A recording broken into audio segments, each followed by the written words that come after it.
Summer began with a lurch of deceleration.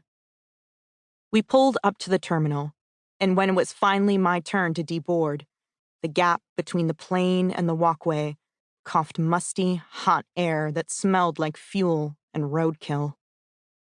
Florida felt like an armpit. I trudged up the incline, avoiding eye contact with the passengers who'd been too close for comfort for the past 3 hours. Half my body was asleep, and I mistook the pins and needles for the buzzing of my phone. I reached for my back pocket and came up empty. Nothing to see here, just me touching my own butt. My phone was normally an extension of my whole being, an instant connection to my best friend, a way to document my life and make beautiful things. Without it, I was naked and pissed. My empty hand ached like the ghost of a bruise.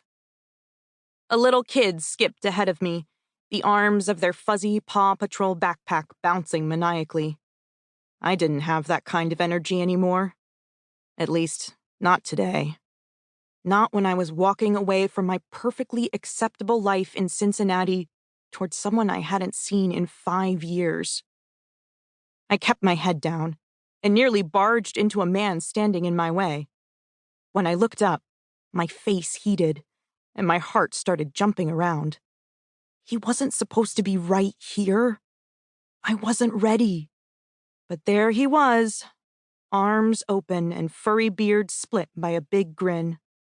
His eyes were like mine, so dark they were nearly black. His sparkled with excitement, while mine were probably radiating dread. Dad. I took a small, shuffling step toward him. He pulled me into a hug. Brynn! You're all grown up! It was a nice gesture. But the truth was, I hadn't grown an inch since he'd last seen me in 5th grade. Unless you counted my enormous boobs. I ducked out of his arms and adjusted my backpack. You didn't have to come all the way to the gate to get me. I know how to find baggage claim. There are signs everywhere. We stood right in the path of people deplaning. Since I couldn't moonwalk back onto the plane and make my escape, I lingered stubbornly, taking a good look at the next 3 months of my life. People muttered and bumped into me, but I held my ground, curling my toes in my shoes.